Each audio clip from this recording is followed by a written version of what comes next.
Saya Fadil Arifin atau dikenali sebagai Pali. Saya berasal dari Taiping, Perak. Saya melanjutkan pelajaran di Universiti Teknologi Mara selepas menamatkan sekolah menengah di King Edward VII di Taiping. Saya mengambil jurusan seni halus di Universiti Teknologi Mara dari tahun 2007 sehingga 2013. Saya minat seni ini adalah dari dorongan arwah ayah saya sendiri. Pernah satu ketika dia pernah membeli saya komik dan banyak membantu dalam menghasilkan karya. Itu jika ada masuk pertandingan melukis, dia banyak membantu saya dan mendorong lah. Dan saya teruskan minat tu sehingga sekarang. Mandi alam. Tercetusnya tajuk Mandi Alam ni adalah kolaborasi dari dua idea yang berbeza, iaitu satu dari pengalaman saya di Taiping, iaitu salah satu kawasan tadahan hujan di Malaysia, dan kemudian adalah upacara mandi penawar. Bagaimana semua orang tahu Taiping adalah kawasan basah, iaitu kawasan tadahan hujan yang mengalirkan air dan bertembungnya dua sungai, iaitu Sungai Larut. Kemudian adalah mandi penawar. Mandi penawar ni adalah satu upacara yang dilakukan semasa kecil. Yang saya ingat masa tu adalah bagaimana ikhtiar orang tua saya untuk yang menginginkan anak perempuan dalam keluarga. Jadi jika menurut cerita adalah dilakukan di kawasan yang terpencil lah, mandi penawar ni. Ada seorang pawang dan seorang bidan. Yang saya tahu adalah pawang tu adalah dari sama ada keturunan ataupun dia pernah belajar dengan keturunan megat terawih.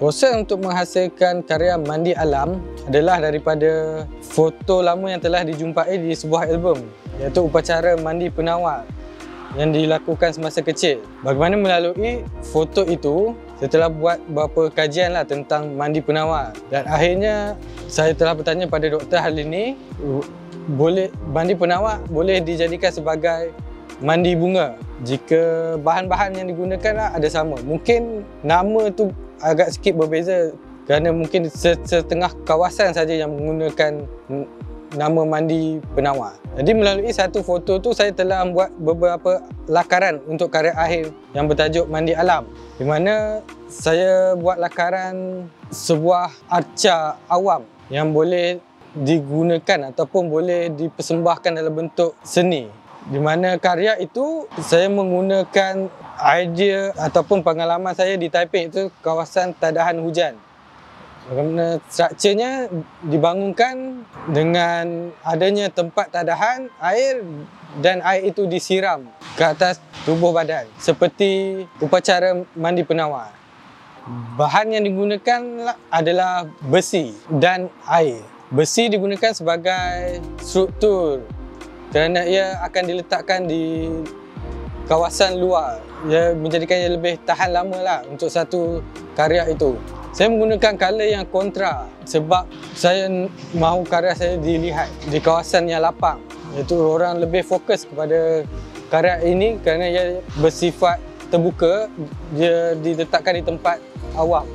Cabaran untuk menghasilkan karya ini adalah dari segi struktur binaan lah dan teknikal bagaimana air itu akan disiram. Saya banyak bekerjasama dengan Pak Syed dan Pak Syed banyak menolong saya dalam penghasilan karya mandi alam ini. Karya mandi alam ini bukan hanya statik di Port Ipoh, tapi boleh diguna pakai di tempat lain, iaitu boleh dibangunkan di tempat mungkin di tepi pantai, di tengah gurun atau di dalam gua. Untuk mandi alam ni sebenarnya saya menggunakan dari segi konteks idea lama, iaitu dari segi upacara ataupun persembahan yang dilakukan pada orang Melayu dahulu di kampung, iaitu dipanggil mandi penawar. Untuk karya mandi alam ini saya cuba bawa kepada konteks yang berbeza, iaitu dalam bentuk konteks seni. Bagaimana satu persembahan atau upacara budaya itu boleh diolah dalam karya bentuk seni. Jadi saya cuba mengolah upacara itu ke dalam bentuk seni supaya ia ada satu bentuk estetik yang lain selain daripada estetik budaya itu sendiri. Bagaimana kita boleh membawa ke dalam konteks estetik karya seni itu sendiri. Jika kita mengikut dari konteks Budaya Melayu tu sendiri, pada zaman dulu mandi bunga ni digunakan untuk menolak bala, bertemu jodoh atau memberi seri kepada badan tu.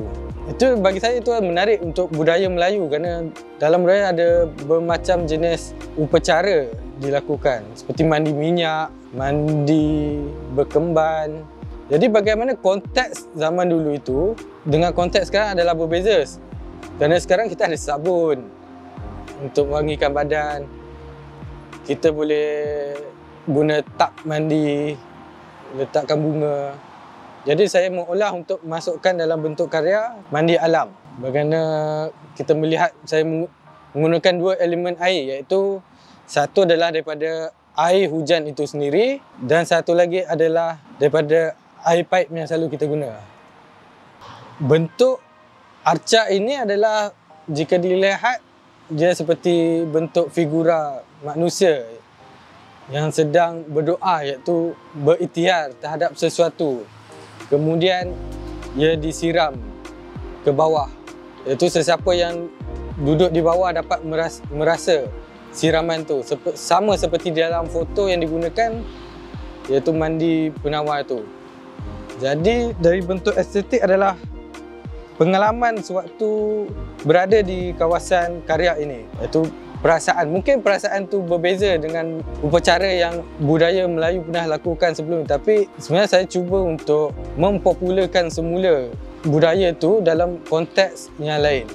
Program residensi POT ini banyak bantu saya lah, sedikit banyak. Satunya dari segi bagaimana menyusun sesuatu bentuk kajian terhadap sebuah karya. Mungkin tak banyak kajian yang saya lakukan, tapi sedikit sebanyak saya dapat bertemu beberapa orang untuk menjayakan karya ini. Seperti Dr. Halini, Abang Hafizuddin di bilik buku. Bagaimana saya mencari tentang alat-alat mandian ataupun bahan yang digunakan oleh orang Melayu dulu, seperti khasiat bunga, khasiat limau dan macam-macam. Sebenarnya program yang dihasilkan oleh POT ini untuk program residensi ini bagi saya sudah memadai lah dari segi facilities. Jadi yang penting adalah sesiapa yang mahu menjadi artis residensi di POT ni perlulah bersedia lah dari segi idea.